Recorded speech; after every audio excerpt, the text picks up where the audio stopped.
Halo, apa kabar Famers dimanapun Anda berada, jumpa kembali di Fam Station. Inilah sebuah kanal perbincangan yang didedikasikan oleh Fakultas Ekonomi dan Manajemen Institut Pertanian Bogor, IPB University, untuk membahas segala hal yang terkait dengan kebangsaan, kerakyatan, sosial, kemasyarakatan, dan perekonomian di Indonesia. Saya Hardi Hermawan, host Fam Station.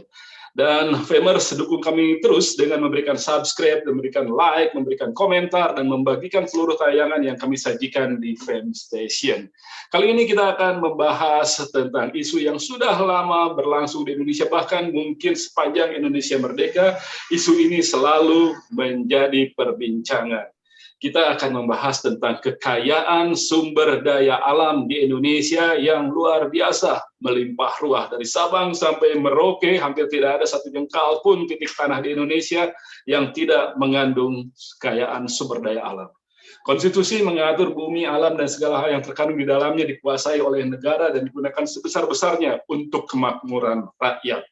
Benarkah itu sudah terlaksana? Apa yang kemudian menjadi problem dalam upaya pemanfaatan sumber daya alam yang sebesar-besarnya untuk kemakmuran rakyat, sementara sistem pemerintahan di Indonesia terus-menerus mengalami pergantian. Sebelumnya di masa-masa awal kemerdekaan mungkin sumber daya alam masih belum tersentuh. Lalu ketika memasuki demokrasi terpimpin, prioritas pemerintahan masih pada stabilitas dan lagi-lagi sumber daya alam masih belum sepenuhnya tersentuh. Di masa Orde Baru, sistem pemerintahan, sistem politik yang terpusat membuat segala hal yang terkait dengan pemanfaatan sumber daya alam juga dilakukan secara terpusat, terutama perizinannya.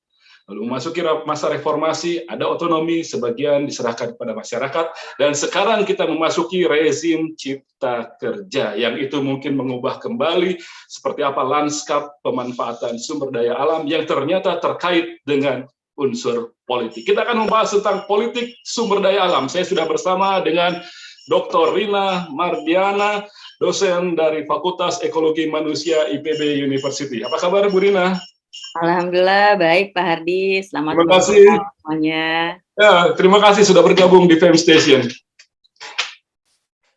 Sama-sama. Kalau Ibu melihat pemanfaatan sumber daya alam terkait dengan aspek politik di Indonesia selama 76 tahun Indonesia merdeka ini, kalau diberi nilai skala ideal 1 sampai 10 itu nilainya berapa, Bu? Sumber daya alam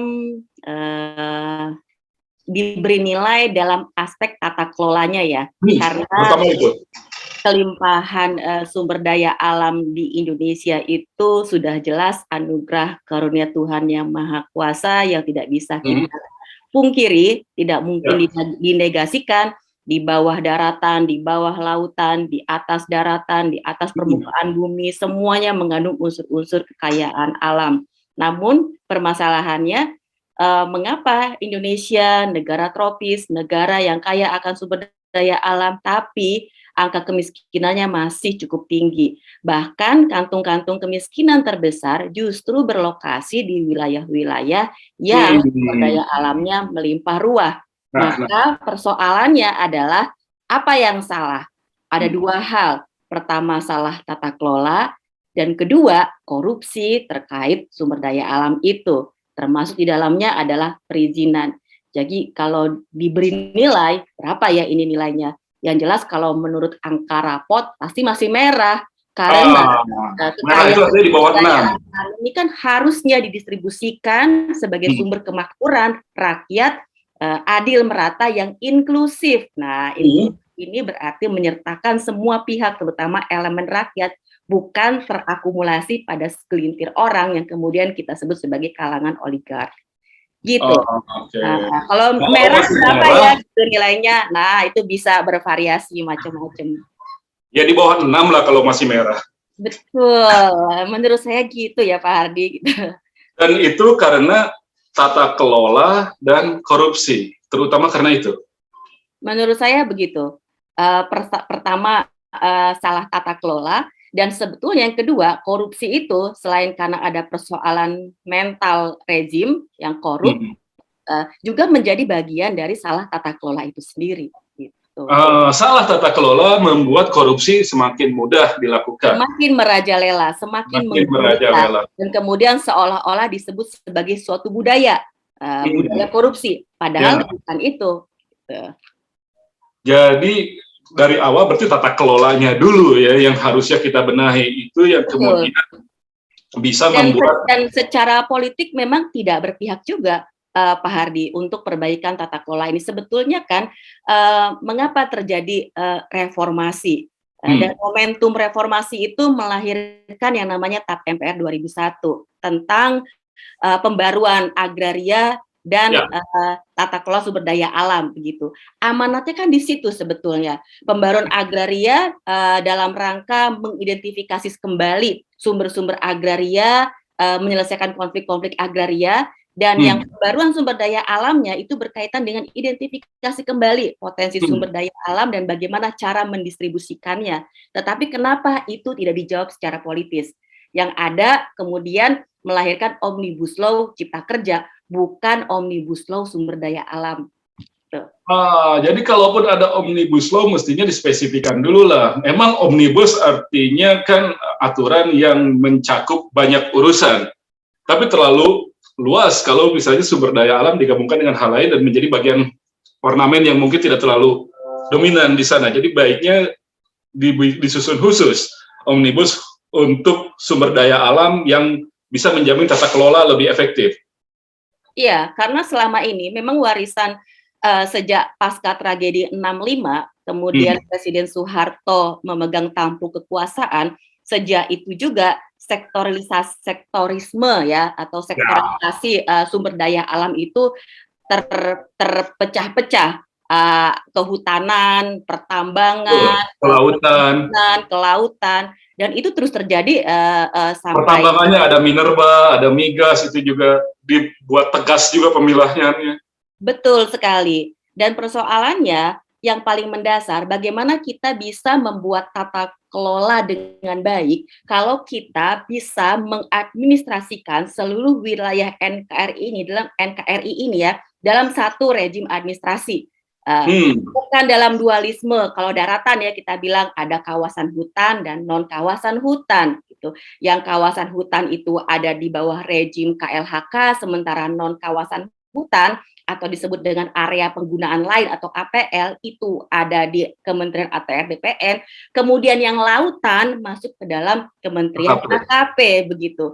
Nah, sementara sumber-sumber daya alam itu kan ada di situ. Belum lagi ngomongin dalam perut bumi, pertambangan, ESDM lain lagi begitu. Nah, sekarang bagaimana tata kelola mengadministrasikan apa yang kita punya? Seberapa besar yang kita punya? Bagaimana mengalokasikan ruang agraria itu ya, peruntukannya untuk pangan yang Indonesia ini jumlah penduduknya terbesar keempat di dunia, untuk pertambangan berapa, atau untuk industri ekstraktif, untuk pembangunan infrastruktur berapa gitu.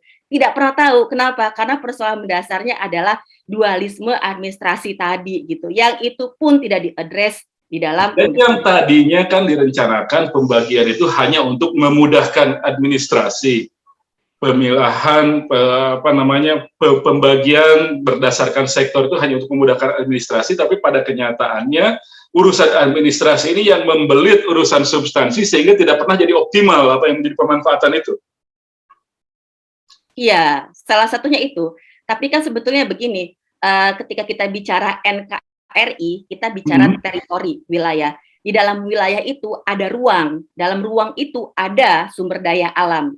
Nah, dalam sumber daya alam itu sebetulnya harusnya tidak ada dikotomi bahwa ini ranahnya kawasan hutan, ini non kawasan hutan gitu. Di dalam kawasan hutan ada pertambangan, di luar non kawasan hutan ada pertambangan, di kelautan juga ada pertambangan gitu. Nah, kemudian bagaimana kita membuat good natural resource governance kalau sektoralisme itu sampai hari ini, bahkan pasca Undang-Undang Cipta Kerja sekalipun, itu belum bisa kita selaraskan, kita sinergikan, sehingga satu data susah, one map policy susah, begitu. Ya. Lalu kemarin ketika muncul Undang-Undang Cipta Kerja, itu tidak menjadi solusi. Belum cukup untuk menjadi solusi yang paling mendasar. Undang-Undang Cipta Kerja sebetulnya juga dia berkaitan dengan bagaimana memangkas perizinan berusaha sehingga investasi itu bisa bekerja dengan mudah terkait dengan sumber daya alam, khususnya lagi adalah pengadaan tanah. Karena jadi hanya mendorong investasi bisa lebih mudah, lebih cepat, kemudian operasional dari perusahaan pengelola pertambangan atau sumber daya alam itu cepat bekerja, tapi belum sampai kepada yang diamanatkan konstitusi untuk sebesar-besarnya kemakmuran rakyat. Setuju. Belum sampai ke sana. Kita udah capek bikin undang-undang cipta kerja, lalu harus dari mana lagi kalau begitu? Iya, karena begini, undang-undang cipta kerja ini kan kerja berat sekali, Omnibus ini ya. Dia mencakup 79 undang-undang yang terdampak, gitu. Tapi hebatnya, kalau ada political will, itikat politik dalam waktu 3 bulan, kurang dari setahun, dia bisa dijadi. Ya.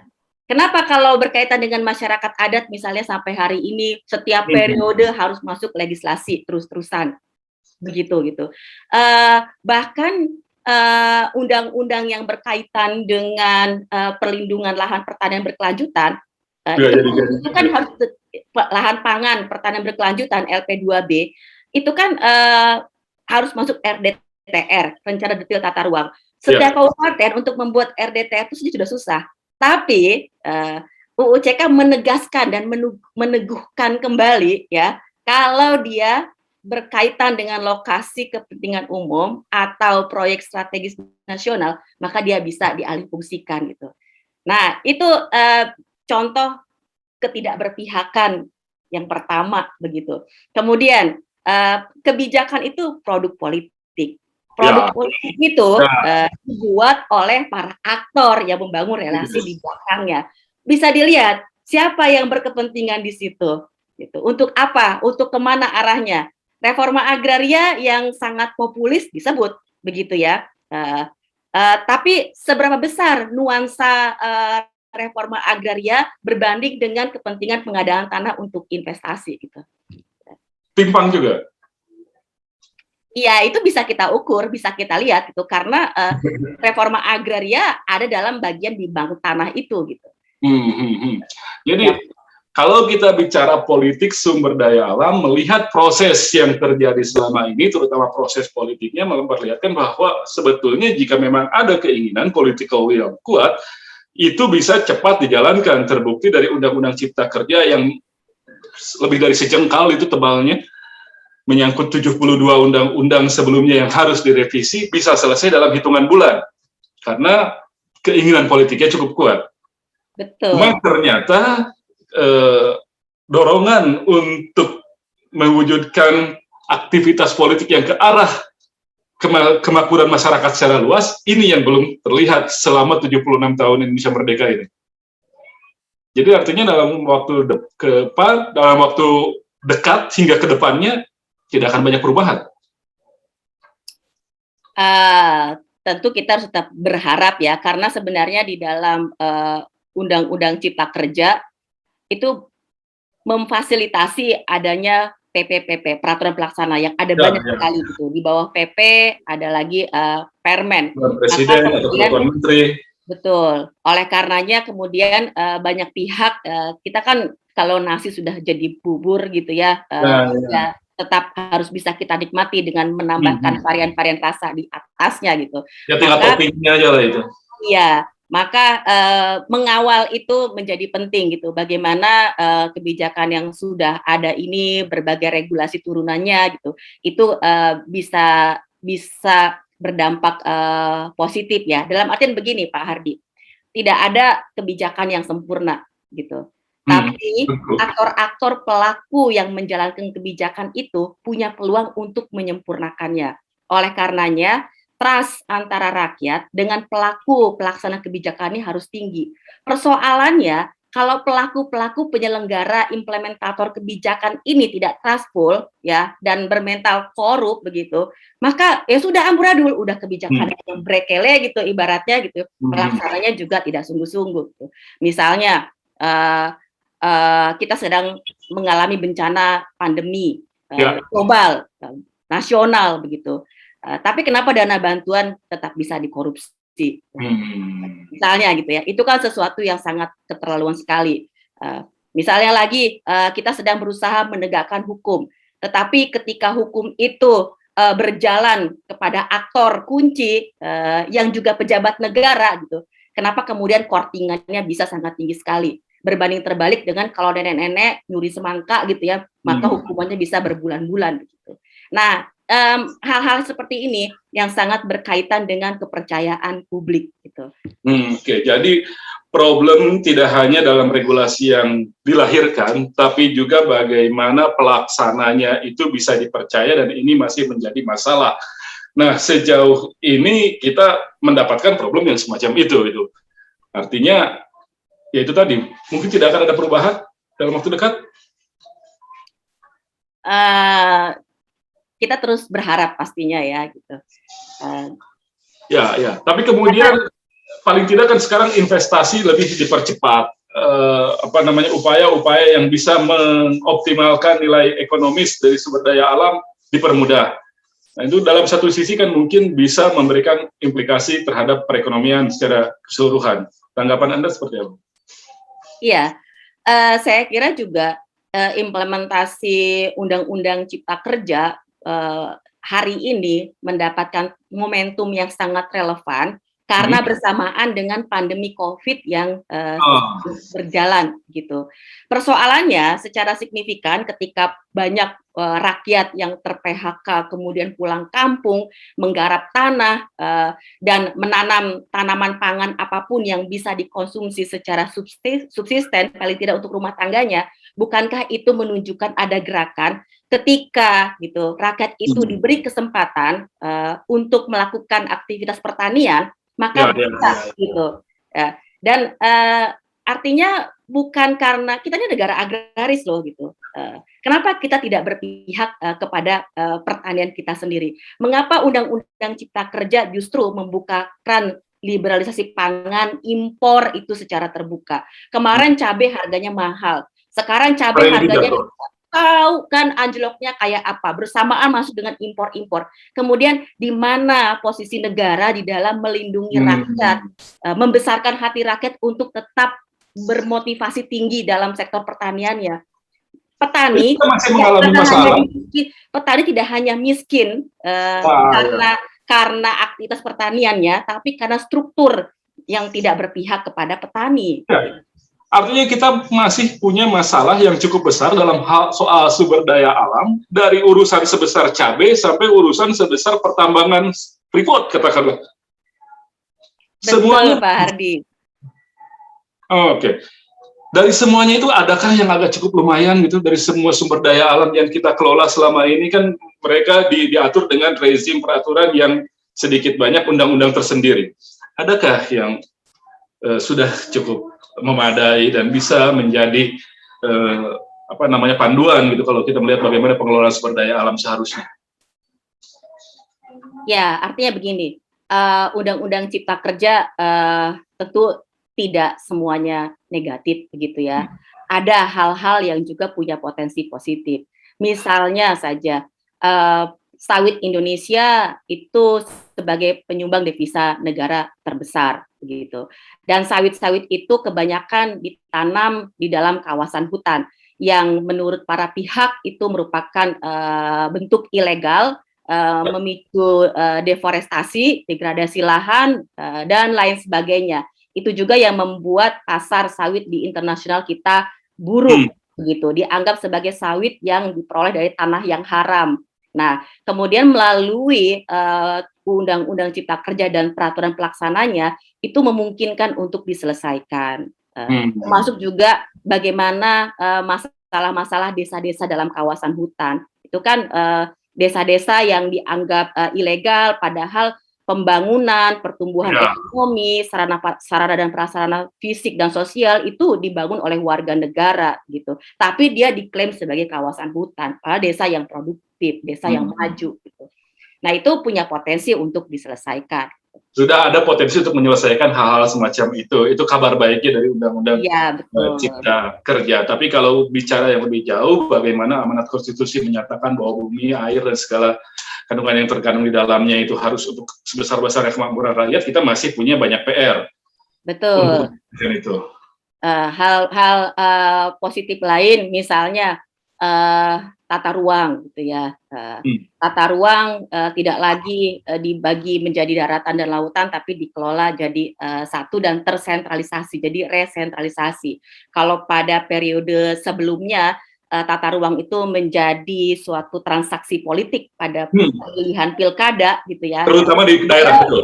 Sokong ini deh, nanti kalau dia menang saya akan dapat izin bangun lapangan sempur itu jadi hotel gitu kan. Waktu itu dapat gerakan perlawanan, ini cerita masa lalu ya, karena di Bogor ada begitu, akhirnya bertahan tetap menjadi ruang terbuka hijau. Dan bayangkan gitu betapa bermanfaatnya lapangan sempur itu menjadi area publik ketimbang dia menjadi hotel gitu. Tapi persoalannya ketika oleh Undang-Undang Cipta Kerja tata ruang ini diresentralisasi, apakah kapasitas pelaksana pusat, karena semua terpusat, semua oleh pemerintah pusat, itu sudah cukup memadai.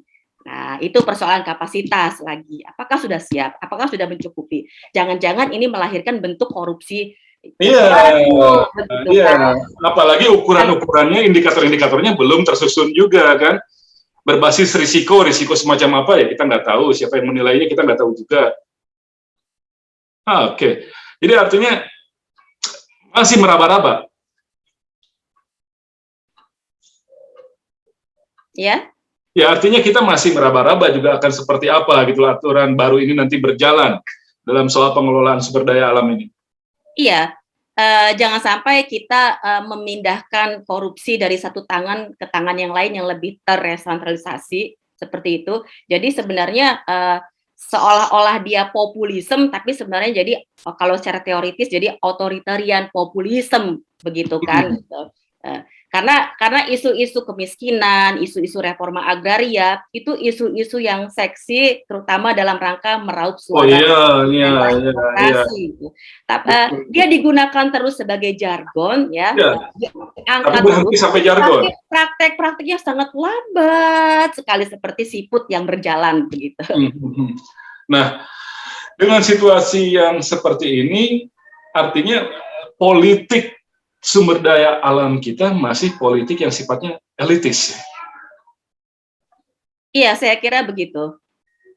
Partisipasi publik, partisipasi kalangan ilmiah untuk mewarnai perumusan kebijakan politik dalam penanganan pengelolaan sumber daya alam ini belum terlalu diperhatikan. Iya, sebagai contoh, seberapa besar sih sumbangan pendapat dari kalangan akademisi pada kebijakan Omnibus Law Cipta Kerja? Apakah memang yang dibutuhkan adalah Omnibus Law Cipta Kerja yang namanya seolah-olah penciptaan lapangan pekerjaan, tapi sebetulnya adalah mempermudah perizinan ekosistem investasi. Bandingkan kalau kita bicara kita butuh Omnibus Law sumber daya alam, yang di sana kita bicara soal aspek tata kelola gitu, yang kita berharap tujuan negara dalam konstitualisme agraria di dalam Undang-Undang Dasar 45 Pasal 33 Ayat 3 itu betul-betul negara menguasai untuk sebesar-besar kemakmuran rakyat gitu. Itu bisa tercapai. Apa sih yang paling problem? Kemarin kan katanya karena diserahkan sebagian kewenangan ke daerah, lalu kemudian menciptakan yaitu tadi transaksi di level daerah. Sebagian lagi sebelumnya trauma ketika Orde Baru semuanya dipusatkan oleh satu kekuatan politik tertentu. Lalu sekarang perizinan ditarik lagi ke pusat. Nah, ini kan udah berkali-kali eksperimen. Apakah ini sudah menyentuh problem mendasarnya atau Anda melihat harusnya bukan seperti itu, tapi bagaimana gitu? Iya, saya kira ada hal-hal yang seharusnya ditangani oleh pemerintah, diselesaikan oleh negara, tapi dia muter malah ke jalur yang lain, seperti itu. Hal yang seharusnya diselesaikan, tidak diselesaikan, tapi hal yang lain gitu, itu malah diurusi secara lebih detail. Padahal tidak pernah terungkap secara jelas kepentingannya apa gitu untuk mengurusi itu secara detail. Kalau kepentingannya kita bisa lihat mungkin ya ada beberapa hasil riset juga yang menunjukkan sebetulnya berapa besar sih penguasaan sumber daya alam itu mengerucut pada aktor-aktor tertentu. Aktor yang menguasai pertambangan batu bara, juga kemudian main di industri sawit, kemudian memperlebar wilayah usaha investasi masuk ke industri properti misalnya, dan seterusnya. Yang butuh lapar tanah semua gitu ya? Iya, itu kan sebetulnya tanah itu menjadi ruang perebutan yang paling mendasar. Kenapa? Karena manusia sebagian besar hidup di tanah. Meskipun juga tidak kita bilang laut tidak ada masalah, pengkaplikan laut, zonasi, jalur, dan lain sebagainya juga itu sesuatu yang sama rumitnya sebetulnya. Jadi kepentingan mereka yang memiliki usaha di bidang pertambangan, kemudian sawit juga mereka ikut main, lalu kemudian ke properti, itu yang tampak lebih mewarnai penyusunan aturan tadi. Itu dari hasil-hasil penelitian ya, penelitian yang dilakukan oleh teman-teman gerakan NGO yang menunjukkan fakta-fakta itu. Tapi kalau kita lihat sebenarnya arah kecenderungannya ini kemana, gitu kan? Bahkan juga kebijakan ini kan ditetapkan pada saat yang bersamaan kita mengalami pandemi, di mana aksi-aksi gerakan rakyat itu juga dibatasi, begitu ya, dengan alasan protokol kesehatan dan lain sebagainya, begitu. Iya, jadi makanya dengan sendirinya indeks demokrasi kita juga kan drastis gitu. Dengan sendirinya juga kepercayaan rakyat kepada penyelenggara negara juga menurun seperti itu. Baik, Femers, Anda juga kami berikan kesempatan untuk ikut berinteraksi, berpartisipasi dalam perbincangan ini melalui room Zoom yang kita buka. Silakan jika Anda ingin mengajukan pertanyaan atau tanggapan atau pernyataan, lambaikan lengan Anda, raise your hand, atau tuliskan di chat room, nanti akan saya bacakan seperti apa tanggapan Anda. Dan kita masih membahas tentang politik sumber daya alam di Indonesia, masih bersama Dr. Rina Mardiana, dosen dari Fakultas Ekologi Manusia IPB University. Dan jangan lupa dukung kami terus, berikan subscribe, berikan like, berikan komentar, dan bagikan semua tayangan yang kami sajikan di PM Station. Kita kembali lagi ke Bu Rina.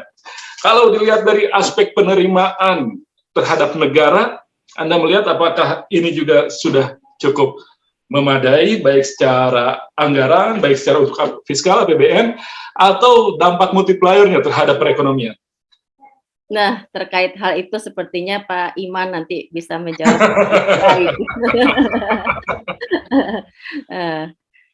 Tapi yang jelas, seperti yang dikatakan tadi, kalau tata kelola buruk, kemudian banyak konflik sosial, baik horizontal, terutama vertikal, begitu. Jadi kan ini konfliknya konflik struktural. Konflik struktural itu adalah konflik akibat dari kebijakan-kebijakan negara, sehingga konflik antara rakyat dengan negara atau konflik antara rakyat dengan konsesi. Dan sebenarnya kan biaya konflik itu sangat mahal sekali.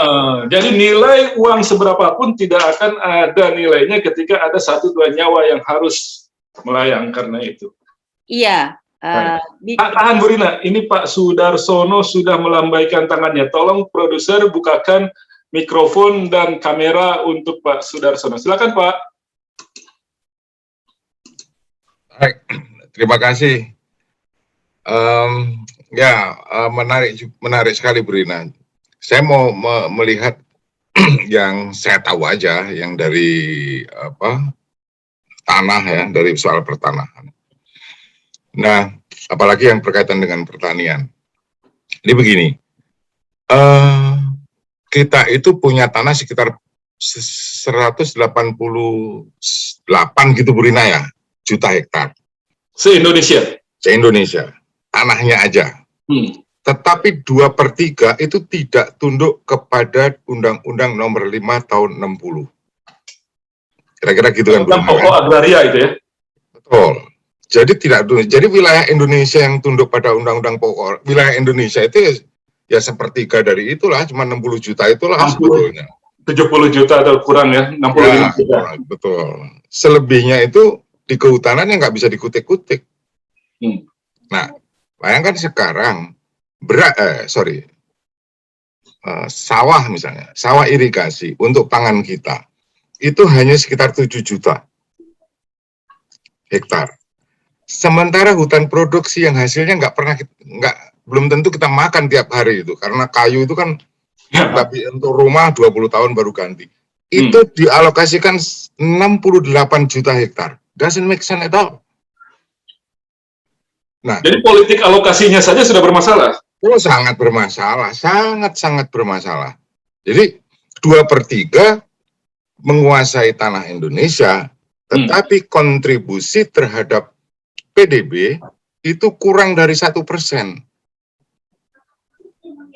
Jadi Kementerian Kehutanan itu layak disebut sebagai kementerian desimal lah, kira-kira gitu. 0, gitu ya? 0,6%. Tapi menguasai segitu banyak. Dan yang lebih parahnya itu banyak desa, banyak lahan petani itu terperangkap di dalamnya. Hutan. Ya, dan kawasan hutan itu sebagian besar belum kawasan hutan loh sebetulnya, baru klaim. Ya, belum sesuai dengan undang-undang yang mengaturnya. Jadi baru di atas kertas ya? Baru di atas kertas, tapi orang semua sudah takut, bahkan menteri pun takut, aneh juga. Gitu loh. Bahkan IPB sekalipun kalau ditanya berapa sebetulnya kawasan hutan Indonesia secara akademik, nggak berani juga IPB jawab. Bayangkan institusi besar akademik nggak berani jawab secara akademik berapa kawasan hutan yang sesungguhnya. Emang Terus berapa sesungguhnya, Pak? Ya? Emang berapa sesungguhnya? Sesungguhnya mungkin yang sudah betul-betul sesuai dengan undang-undang, mungkin sekitar 10-12% saja. 10-12% dari yang sebelumnya dinyatakan 120 juta hektar itu? Betul. Paling 12-14-15 juta hektar saja? Ya, itu pun mungkin udah terlalu banyak itu. Selebihnya belum sebetulnya, gitu loh. Nah, ini jadi masalah. Kita sudah coba berkali-kali. Bu Rina, ini ada kabar baik. Kelihatannya di kantor Kepala Staf Kepresidenannya sudah membuat gerakan ya. Nah, mungkin Bu Rina sudah paham itu. Nah, ini banyak desa, banyak lahan pertanian yang terperangkap di dalamnya. Nah, kalau sudah kayak begitu, mau dikapitalisasi nggak bisa, mau dijadikan kolateral untuk pinjam duit nggak bisa, mau malah bisa dipolisikan dan segala macam. Nah, ini yang sekarang ada misalnya bantuan untuk permajaan sawit. Bahkan tanah itu hasil dari program transmigrasi pemerintah yang sudah sertifikat. Nggak bisa juga begitu diklaim sebagai kawasan hutan jadi masalah. Jadi ini satu kementerian ini kementerian bermasalah sebetulnya. Tapi nggak ada orang yang ngomong ini kementerian sangat bermasalah. Semua orang tambang pun kalau ditanya satu kementerian ini, coba sekarang. Kehutanan dan lingkungan hidup. Iya. Coba sekarang list konflik pertanahan. Hampir pasti melibatkan kehutanan. Setiap konflik pertanahan hampir pasti melibatkan kehutanan. Ini apa artinya? Masa rakyat konflik sama pemerintahnya sendiri? Kan pemerintah ini kan seharusnya mengayomi yang mana tanahmu, yang di sana sudah sekian puluh tahun, sudah oke, kami rekognisi, kami ini kan gitu. Dan sekarang ini di undang-undangnya yang bikin masalah itu desa sudah ada loh di situ, tanah sudah ada di situ. Sebelum Indonesia merdeka, tahu-tahu diklaim sebagai kawasan hutan. Terus dibilang itu bermasalah, harus diselesaikan. Loh, yang bermasalah itu siapa? Rakyatnya itu udah nggak bermasalah sesungguhnya. Tetapi di undang-undangnya bunyinya itu harus segera diselesaikan. Loh, yang bikin masalah siapa? Gitu loh. Nah, ini sebetulnya kalaupun tidak ada UU CK ini, di Undang-Undang 41, bahkan di Undang-Undang nomor 567 yang sebelumnya, sebetulnya bukan undang-undangnya. Kalau yang menjalankan waras aja, nggak ada masalah. Masalahnya, baik apapun undang-undangnya, kalau yang menjalankan nggak waras, tetap bermasalah. Yang di mana, Pak? Yang nggak waras yang di mana? Yang di belakang undang-undangnya itu. Oh, oke. Gitu loh. Coba sekarang berurusan lah, coba dengan kehutanan. Nggak bisa mengikuti jalan pikiran orang kehutanan itu, Pak. Jelas-jelas desanya Bu Rina itu yang di mana dulu, Kediri. Di Kediri. Terperangkap dalam kawasan hutan. Terperangkap nggak bisa. Sejak zaman Jepang. Loh, kayak gitu loh. Terus desa sudah ada sejak zaman Jepang, masih disebut hutan sampai sekarang. Kawasan dan hutan, bukan Pak. hutan juga. Iya, masih disebutnya seperti itu. KPH pun tidak menyentuh itu sebagai hutan produksi. Jadi pelaku aparat kehutanan di sana, perhutani, tidak lagi menyentuh wilayah itu karena tahu itu pemukiman dan lahan garapan. Tapi di tingkat pusat itu dalam petanya masih disebut kawasan hutan. Jadi peta 1845 atau tahun berapa itu? Petanya lucu, peta 2016. 2016. Dan sejak saat itu masyarakat tidak lagi ditagihkan PBB karena sudah dibayarkan oleh negara lewat rejim kawasan hutannya. Udah bayar pajak. Tapi sejak 2016 saja. Sejak 2016, padahal sebelum itu mereka bayar PBB. Oh, berarti desanya udah reboisasi, itu udah jadi hutan lagi. Mungkin bisa direboisasi, Pak. Jadi kalau bisa direboisasi. Kan jadi peta, jadinya. Yang jelas peta 2016 copy paste dari 1816 mungkin. Bukan begitu ceritanya. Mungkin yang gambar peta gitu berharap itu menjadi tutupan kawasan hutan begitu. Okay. Wow, baik. Ada lagi Pak Darsono? Ya, itu loh yang harus segera. Jadi problem memang sudah sejak awal bahwa yang namanya pengelolaan sumber daya alam dari pengalokasian, penetapan dan fungsi lahan saja itu sudah bermasalah. Ya, betul. Dan kemudian itu pun berpegang kepada data yang tidak valid juga. Itu desa yang dari zaman Jepang sudah ada masih dimasukin hutan, sebelumnya sudah bayar PBB jadi balik lagi enggak. Artinya ada problem juga dalam data yang mendasari kebijakannya juga. Baik, terima kasih Pak Sudarno. Sekarang ada Pak Agus Yulian juga sudah melambaikan tangan. Silakan mungkin tolong Pak Agus Yulian dibukakan mikrofon dan kameranya. Pak Agus, agak dinyalakan Pak Agus biar kelihatan gantengnya. Ya, ini agak temaram ini. Ini temaram. Seperti ini. Terima kasih Pak Ardi, Bu Dr. Rina.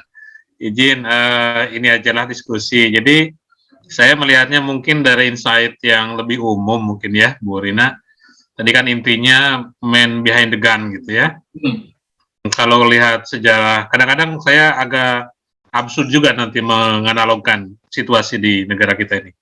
Begini, kalau cerita korupsi kan, saya nih ngutip dulu pernyataannya Pak Teten Mas Duki waktu masih ICW, Pak.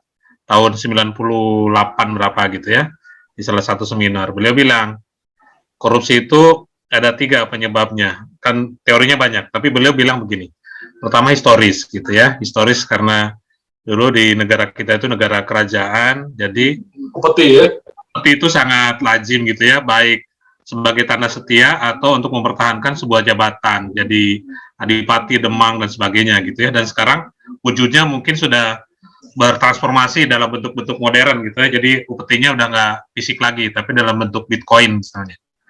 Kemudian dari sisi kultural juga di kita ini kan mungkin sekarang udah mulai berubah, tapi dulu orang kaya itu orang terhormat. Nggak pernah ditanya tuh dari mana Anda dapat duit gitu ya, mau pegawai negeri, mau apa gitu, pokoknya kaya terhormat. Sehingga apalagi banyak nyumbang, itu terhormat. Sehingga orang berlari untuk menjadi orang terhormat apapun caranya.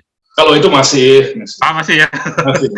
Yang ketiga itu struktural. Struktural itu bahwa untuk menduduki jabatan tertentu, publik, politik maupun sosial itu orang melakukan dengan cara korup, ya, dengan cara-cara supaya mudah, sehingga bukan yang terbaik yang terpilih, tetapi yang terloyal lah yang terpilih. Artinya kondisi seperti itu mungkin masih terbawa, sehingga apapun produk yang dihasilkan seperti itu. Nah, kemudian saya kaitkan tadi dengan kebijakan-kebijakan. Kebijakan kita itu banyak lahir dari sistem politik gitu ya, Bu Rina.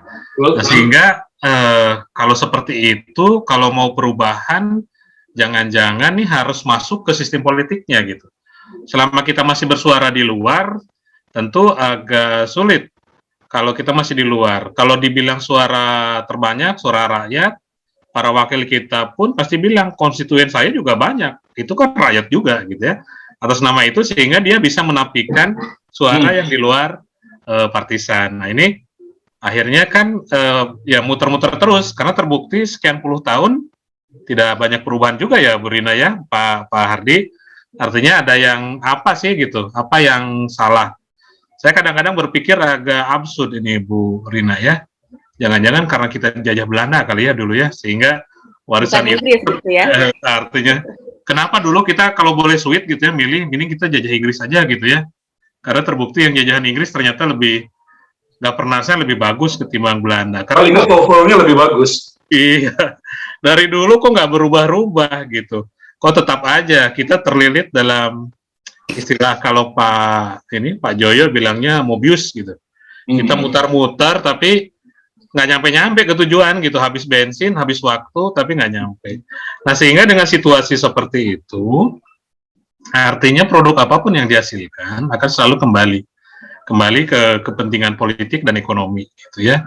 Nah, saya mungkin Bu Rina sama Pak Hardi punya referensi kira-kira di Indonesia itu kapan sih kita yang situasi periode yang cukup bersih gitu, tidak ada korupsi yang signifikan, karena ternyata seperti ini. Nah, kemudian satu lagi Bu Rina, saya tetap support sih kalau teman-teman tetap bersuara gitu dari luar, tapi memang ini zamannya demokrasi ya. Demokrasi itu perangnya adalah perang argumen gitu ya. Jadi kita nggak bisa juga memaksakan ya dari orang pemerintah maupun orang politik, ya dia berargumen juga menurut dia itu yang benar menurut dari kita. Nah, tinggal bagaimana memadukan teman-teman yang di luar sistem politik maupun pemerintahan itu, mungkin sekarang strateginya harus berubah.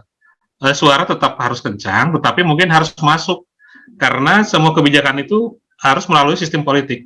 Bagaimana caranya itu mungkin saya nggak tahu, nanti Bu Rina punya strategi bagaimana supaya ide-ide itu masuk ke sistem politik supaya kebijakannya itu betul-betul terkawal. Jadi tidak hanya sekedar bersuara di luar. Karena terus terang saya juga mendambakan situasi di mana orang terbaik, orang yang punya kemampuan itulah yang memimpin negeri. Itu aja mungkin dari saya.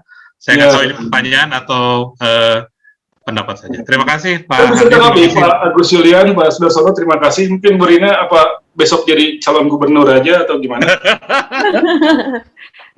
Saya tetap sebagai akademisi kayaknya Pak Hardi. Ya. Selalu penting lah menjaga suara-suara yang jernih biarpun itu ada di pinggiran. Makanya kita bikin kanal ini juga ya tujuannya untuk itu, mengisi diskusi publik kita dengan suara-suara yang lebih jernih. Tapi yang tadi dikatakan sudah ada historisnya, sudah ada kulturalnya, sudah struktural juga.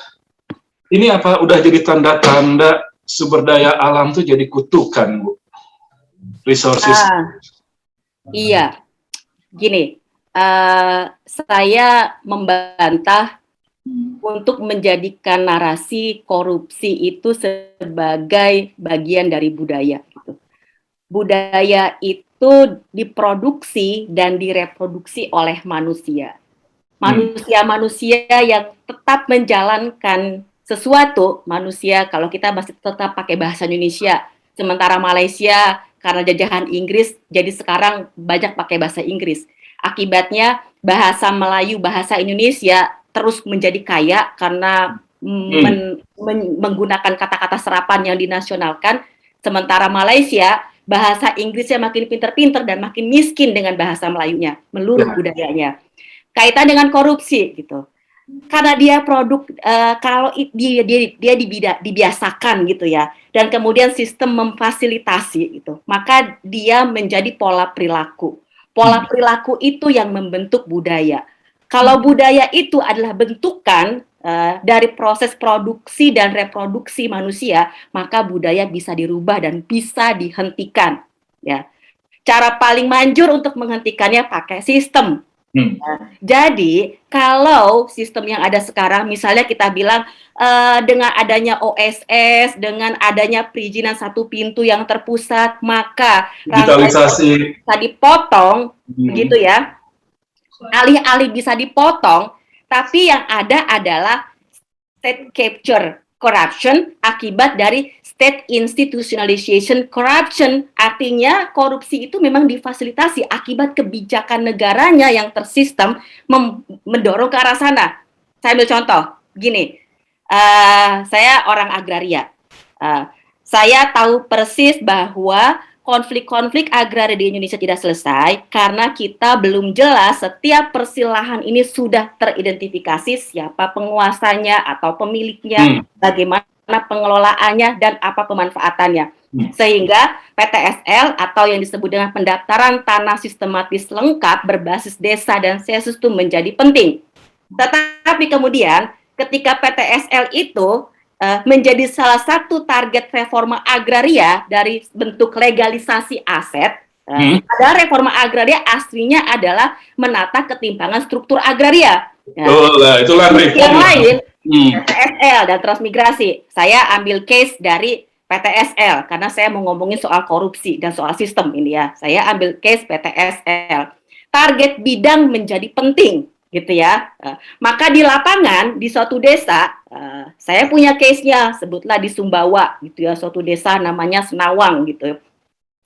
Itu dorongannya adalah masyarakat untuk memecah bidang-bididang. Pecah aja. Kalau dipecah, gitu ya, untuk dijual belikan lebih mudah, untuk diwariskan lebih mudah. Argumentasinya sepertinya logis. Padahal bagi pelaku kebijakan di tingkat tapak itu adalah bidang, dan bidang adalah uang. Dan bagi aparat kebijakan di tingkat politik atas, jumlah bidang yang semakin banyak itu adalah capaian reformasi. Iya. Kemudian hal yang lain, gitu ya.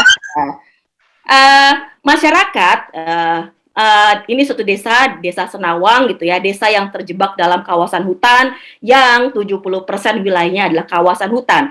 Mereka mengembalakan ternak sapi, gitu. Dan sapi ini mencari makanannya, ruminasinya itu ada dalam kawasan hutan, gitu kan. Sehingga masyarakat karena sudah turun-temurun, mereka menganggap lahan gembalaan itu sebagai tanah mereka, gitu.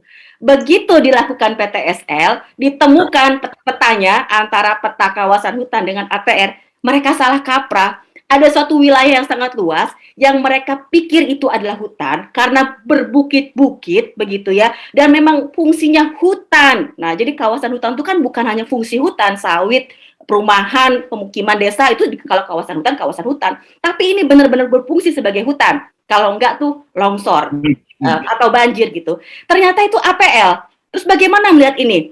Kalau ini kita kehutanan lagi, diklaim sebagai kawasan hutan, kata orang rejim APL, rugi dong. Kita harus nambahin besar kawasan hutan negara, gitu. Terus gimana kalau gitu, gitu? Kalau gitu dikotak-kotakin aja, dijadiin tanah kas desa. Selebihnya yang pinggir-pinggir jalan, upahlah buat aparat yang udah ngukur susah payah, karena di daerah luar Jawa kan susah sekali tuh. Nah, itu kemudian korupsi bukan? Ya, juga. Korupsi itu tidak hanya semata berkurang ruginya negara akibat penyalahgunaan uang negara, tapi berbagai hal yang berdampak pada terhalanginya upaya negara untuk mendistribusikan kekayaan surplus negara buat rakyat, ya korupsi juga, korupsi kebijakan. Itu yang salah siapa? Sistem. Ya, itu yang dikatakan tadi. Saya setuju Pak Agus bilang, itu sistem, gitu. Sistemnya yang memang memfasilitasi itu, gitu. Nah, kalau gitu, apakah korupsi sebagai... Tapi sebenarnya itu nggak kepikir kalau emang nggak jago bener orangnya. Memang sistem memfasilitasi, tapi kalau emang pelakunya nggak jeli gitu, mungkin nggak akan terpikir melakukan hal itu. Manusia itu sangat oportunis, gitu ya. Manusia tidak akan melewatkan kesempatan ekonomi yang ada ketika itu melintas di depan matanya. Karena dalam keseharian dia itu udah tahu itu sangat dekat dengan manusia, gitu kan. Malaikat tuh susah lah. Begitu di depan mata tersedia, gitu ya, dan harus cepat, gitu. Maka peluang yang ada, gitu, itulah yang diambil, gitu. Bukan lagi jangka panjang. Ini kan tidak lagi berpikir sesuatu yang komprehensif dampaknya ke depan. Padahal kalau tidak bidang capaiannya dan tidak terjebak pada pasar tanah dalam land legalization supaya aset kapital yang mati ini jadi hidup berbentuk sertifikat, gitu, maka PTSL bisa mempunyai fungsi yang bagus melihat sebetulnya siapa penguasa tanah, mana masyarakat yang nggak punya tanah, di mana alokasi tanah yang berpotensi menjadi tanah objek reforma agraria, masyarakat miskin yang mana yang betul-betul hidupnya bergantung pada sumber daya berbasis tanah secara struktur nafkahnya, gitu, dihitung-hitung on farm, off farm, non farm, dan kombinasi antara ketiga itu, gitu. Tapi kan tidak ke situ, gitu. hanya sekilas saja permukaan gitu. Oleh karenanya, kesalahan kebijakan itu kesalahan dalam melihat akar persoalan. Kesalahan menetapkan akar persoalan itu lebih mendasar lagi akibat kesalahan di dalam meng-create datanya gitu. Data yang benar yang penting itu. Aduh, dan itu data yang benar itu kan,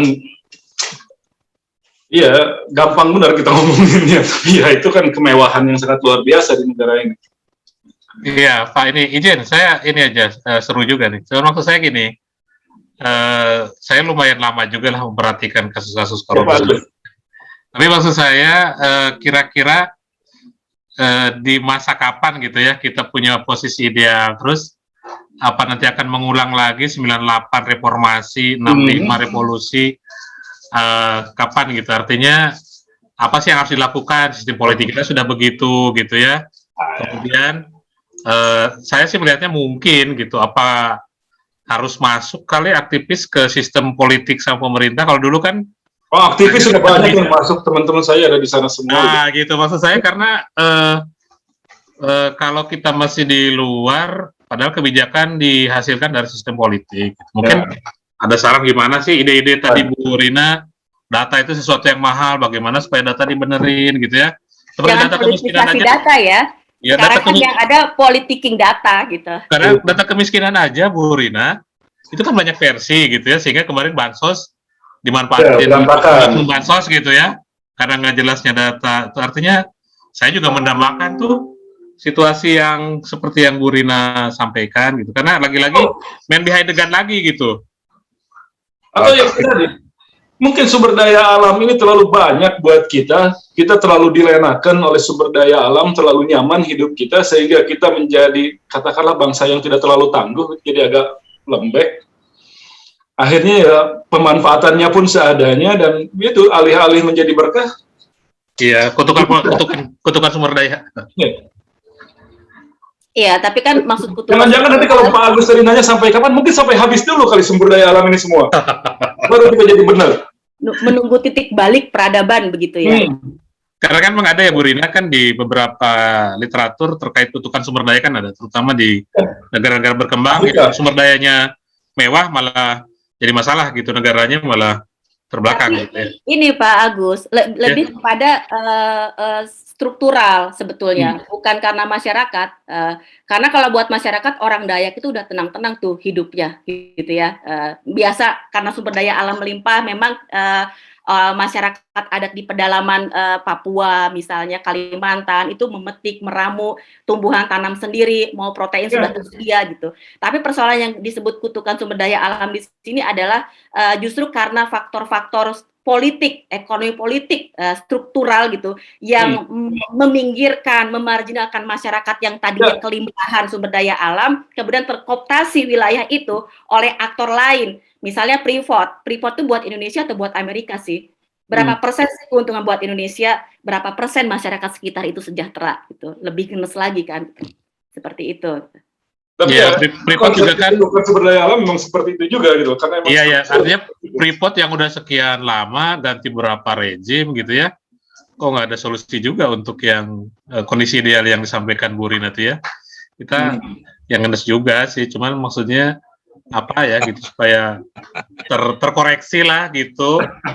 Ya, upaya parlementer sudah dilakukan, berbagai macam upaya perubahan undang-undang dilakukan, judicial review juga kalau memang itu dirasa tidak memadai dilakukan juga, tapi kemudian optimalisasinya ternyata tidak tercapai. Bu Rina masih merasa agak pesimistis lah dengan Undang-Undang Cipta Kerja kalau itu tujuannya untuk sebesar-besarnya kemakmuran rakyat.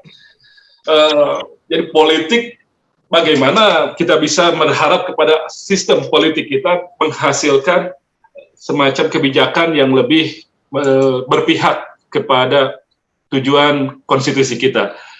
Mungkin Bu Rina bisa menggambarkan dari sekian lama kita berbincang itu, dari mana kita bisa memulai lagi? Saya melihat dari posisi saya dulu saja ya, gitu. Kita mulai dari mana gitu. kalau kita bicara soal kendaraan, omnibus bus gitu ya, itu kendaraan kan, hukum kendaraan yang besar sekali gitu, bisa disebut truk, bisa juga bus besar sekali gitu.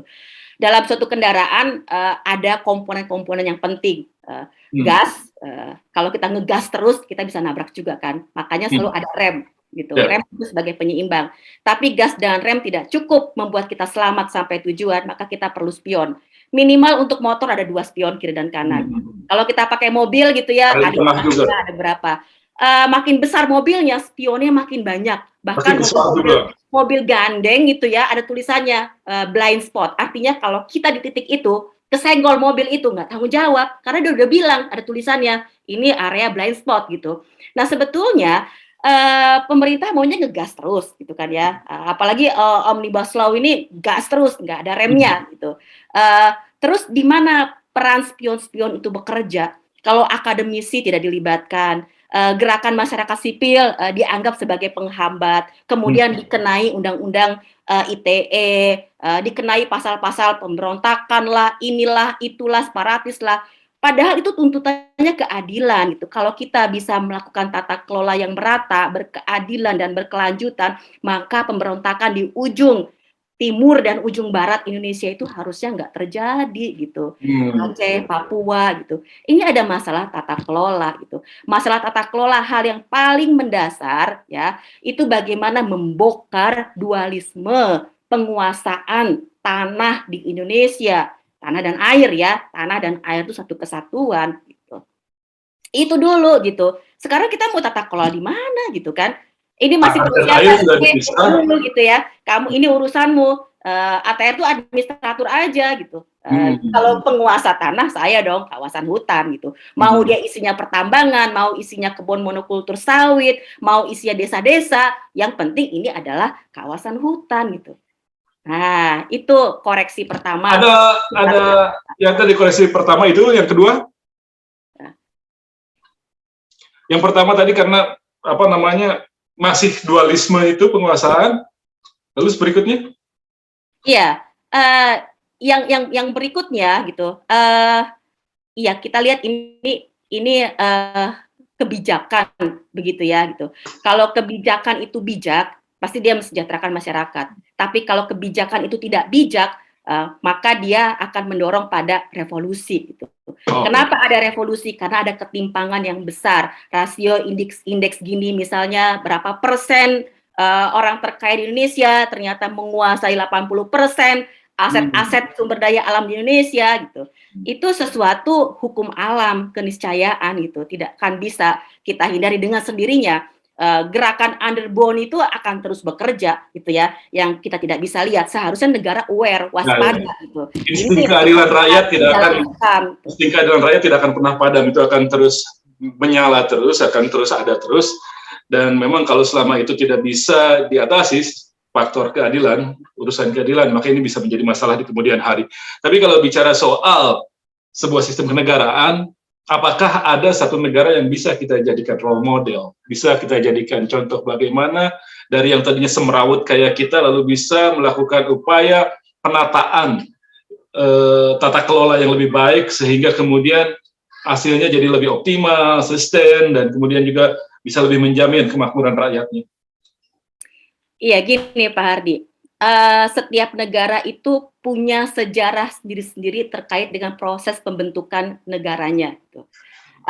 Negara yang mengklaim sebagai corong demokrasi di Amerika ternyata juga tidak demokratis, begitu kan? Rendah sekali gitu. Apakah kita mau contoh ke Amerika yang kapitalis? Mereka punya sejarah yang berbeda. Eropa juga begitu. Apakah kita mau melihat ke Cina yang sejarahnya sosialis, yang mereka membangun perekonomian tertutup dulu selama 30 tahun gitu ya, sampai jadi gitu, di setiap rumah tangga harus berusaha menghasilkan produk sebaik-baiknya dengan harga semurah-murahnya, dengan teknologi imitasinya gitu ya, sampai pada waktunya jedes gitu ya, mereka buka dan mereka hampir mengalahkan Amerika pada akhirnya gitu. Terus Indonesia di tengah-tengah kutub itu, dulu kita bilang NATO non-blok gitu ya, kita tidak ke kiri tidak ke kanan gitu, terus kemana gitu. kita tidak kapitalis tapi tidak juga sosialis gitu ya. Itu yang Soekarno bilang nasionalis nasakom itu ya. Tapi kemudian diinterpretasikan secara politik macam-macam gitu ya. Namanya juga politik gitu. Ini sana, ini situ gitu. Karakter kita seharusnya bisa menggali dari budaya kita sendiri gitu. Kita bangkit dengan diri kita sendiri. Jepang misalnya, kenapa dia punya etos yang sedemikian hebat? Mereka pernah keterpurukan, terutama setelah bom Hiroshima dan Nagasaki. Mereka bangkit setelah Perang Dunia II itu dengan kekuatan mereka sendiri. Kalau kita ingin bangkit Indonesia ini, maka kita harus bangkitlah dengan kekuatan kita sendiri. Cari karakter-karakter budaya kita yang hebat, yang gotong royong itu, yang solidaritas sosialnya tinggi, yang saling tolong-menolong. Tapi ya contoh-contoh yang dipertontonkan oleh aparatur negara misalnya gitu, atau orang-orang yang elitis di negara, itu kan jangan sampai melahirkan dendam pada akhirnya gitu. Contoh yang tidak baik gitu, akhirnya membuat individualisme makin tinggi, orang makin mau mengakumulasi sebanyak-banyaknya kekayaan secara masing-masing atau komunitas kroninya saja gitu. Padahal kan bukan itu Indonesia itu. Tapi kita nggak bisa tidak perlu.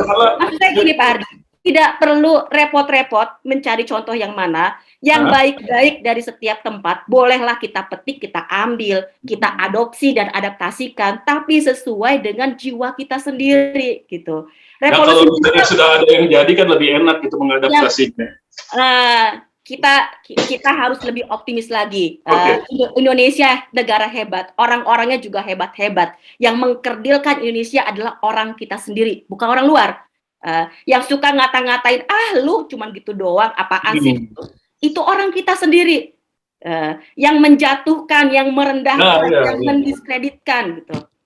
Nah, mental itu pernah ada gerakan revolusi mental, tapi mental gitu kan. Kenapa? Karena cuma jargon, nggak sungguh-sungguh gitu. Harus terus jalan. Jadi memang mentalitas kita memang menjadi masalah. Sejak tahun 70-an, Muhtar Lubis, Kunchara-Ningrat sudah mengingatkan tentang mentalitas orang Indonesia yang masih harus diperkuat lagi, tidak terlalu lembek seperti katanya Muhtar Lubis. Tapi ya itu tadi, bagaimana juga bisa memberikan support, dukungan pada upaya-upaya perbaikan sekecil apapun. Jangan sedikit-sedikit, ya cuma segitu. Itu jadi ya, problemnya memang ada juga pada kalangan kita sendiri, tadi disebutkan, tapi ya untuk memperbaikinya ya tergantung pada kekuatan kita sendiri. Sampai kapan, kalau tadi Pak Agus menanyakan, ya kita jalani saja.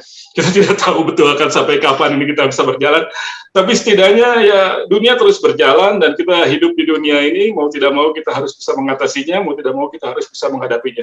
Terima kasih Bu Rina, mudah-mudahan bermanfaat apa yang kita bahas hari ini. Terima kasih juga Femar semua, ada Pak Agus Yulian, ada Pak Sudarsono Sudomo, ada Ibu Dwi Rahmina, dan lain sebagainya. Pak Iman Sugema menulis, sorry tadinya mau ikut nimbrung, tapi ada gangguan internet. Salam sukses untuk Bu Rina dan kawan-kawan. Pak Iman Sugema tadi mengirimkan chat di chatnya. Juga yang lain, terima kasih atas dukungannya terhadap FM Station. Jangan lupa dukung kami terus, berikan subscribe, berikan like, berikan komentar, dan sebarkan semua tayangan yang sudah kami sajikan. Jangan bosan-bosan terus menyaksikan FM Station. Saya Hardi Hermawan pamit. Sampai jumpa.